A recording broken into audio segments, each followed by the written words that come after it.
Daniel 5. Tulisan di dinding. Raja Belsyazar mengadakan perjamuan yang besar untuk para pembesarnya. 1.000 orang jumlahnya, dan di hadapan 1.000 orang itu ia minum anggur. Dalam kemabukan anggur, Belsyazar menitahkan orang membawa perkakas dari emas dan perak yang telah diambil oleh Nebukadnezar, ayahnya, dari dalam bait suci di Yerusalem, supaya raja dan para pembesarnya, para istri dan para gundik mereka minum dari perkakas itu. Kemudian dibawalah perkakas dari emas dan perak itu yang diambil dari dalam bait suci rumah Allah di Yerusalem. Lalu raja dan para pembesarnya, para istri dan para gundik mereka minum dari perkakas itu. Mereka minum anggur dan memuji-muji dewa-dewa dari emas dan perak, tembaga, besi, kayu, dan batu. Pada waktu itu juga tampaklah jari-jari tangan manusia menulis pada kapur dinding istana raja di depan kaki Dian, dan raja melihat punggung tangan yang sedang menulis itu. Lalu raja menjadi pucat dan pikiran-pikirannya menggelisahkan dia. Sendi-sendi pangkal pahanya menjadi lemas dan lututnya berantukan. Kemudian berserulah raja dengan keras supaya para ahli jampi, para kasdim, dan para ahli nujum dibawa menghadap. Berkatalah raja kepada para orang bijaksana di Babel itu, "Setiap orang yang dapat membaca tulisan ini dan dapat memberitahukan maknanya kepadaku, kepadanya akan dikenakan pakaian dari kain ungu dan lehernya akan dikalungkan rantai emas. Dan di dalam kerajaanku ia akan mempunyai kekuasaan sebagai orang ketiga." Tetapi semua orang bijaksana dari raja yang telah datang menghadap tidak sanggup membaca tulisan itu dan tidak sanggup memberitahukan maknanya kepada raja.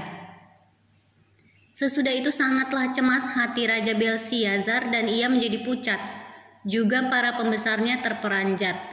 Karena perkataan raja dan para pembesarnya itu, masuklah permaisuri ke dalam ruang perjamuan. Berkatalah, Ya raja, kekallah hidup tuanku. Janganlah pikiran-pikiran tuanku menggelisahkan tuanku, dan janganlah menjadi pucat.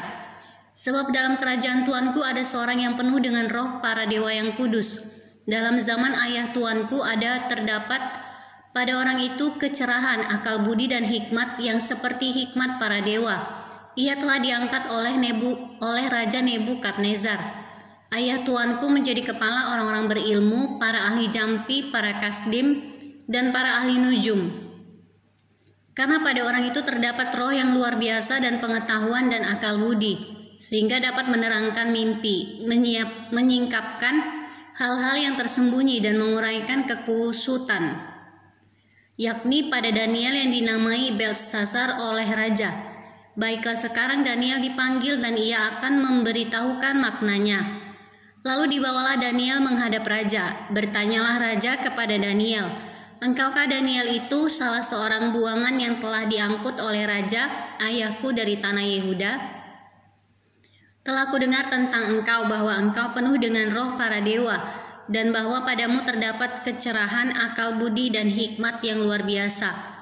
Kepadaku telah dibawa orang-orang bijaksana, para ahli jampi, supaya mereka membaca tulisan ini dan memberitahukan maknanya kepadaku, tetapi mereka tidak sanggup mengatakan makna perkataan itu. Tetapi telah kudengar tentang engkau bahwa engkau dapat memberikan makna dan dapat menguraikan kekusutan. Oleh sebab itu, jika engkau dapat membaca tulisan itu dan dapat memberitahukan maknanya kepadaku, maka kepadamu akan dikenakan pakaian dari kain ungu dan pada lehermu akan dikalungkan rantai emas, dan dalam kerajaan ini engkau akan mempunyai kekuasaan sebagai orang ketiga." Kemudian Daniel menjawab raja, "Tahanlah hadiah tuanku, berikanlah pemberian tuanku kepada orang lain. Namun demikian aku akan membaca tulisan itu bagi raja dan memberitahukan maknanya kepada tuanku. Ya tuanku raja, Allah yang maha tinggi telah memberikan kekuasaan sebagai raja, kebesaran, kemuliaan, dan keluhuran kepada Nebukadnezar ayah tuanku. Dan oleh karena kebesaran yang telah diberikannya kepadanya itu, maka takut dan gentarlah terhadap dia orang-orang dari segala bangsa, suku bangsa, dan bahasa. Dibunuhnya siapa yang dikehendakinya, dan dibiarkannya hidup siapa yang dikehendakinya. Ditinggikannya siapa yang dikehendakinya, dan direndahkannya siapa yang dikehendakinya. Tetapi ketika ia menjadi tinggi hati dan keras kepala sehingga berlaku terlalu angkuh, maka ia dijatuhkan dari tahta kerajaannya dan kemuliaannya diambil daripadanya.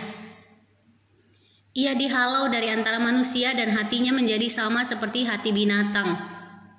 Dan tempat tinggalnya ada di antara keledai hutan, kepadanya diberikan makanan rumput seperti kepada lembu, dan tubuhnya basah oleh embun dari langit. Sampai ia mengakui bahwa Allah yang Maha Tinggi berkuasa atas kerajaan manusia dan mengangkat siapa yang dikehendakinya untuk kedudukan itu.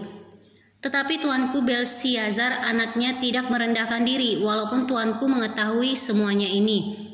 Tuanku meninggikan diri terhadap yang berkuasa di sorga, perkakas dari baitnya dibawa orang kepada tuanku, lalu tuanku serta para pembesar tuanku, para istri dan para gundik, tuanku telah minum anggur dari perkakas itu.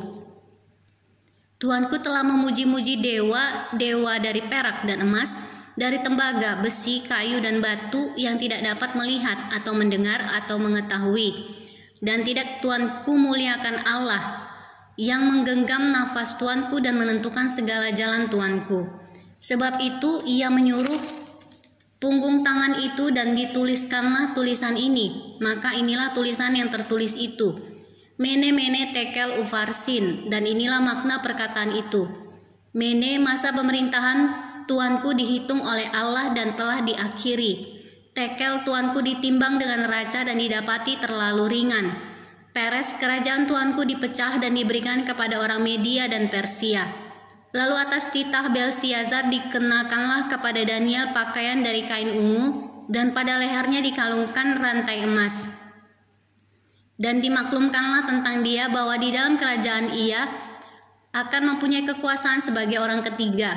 Pada malam itu juga terbunuhlah Belsiazar, raja orang Kasdim itu.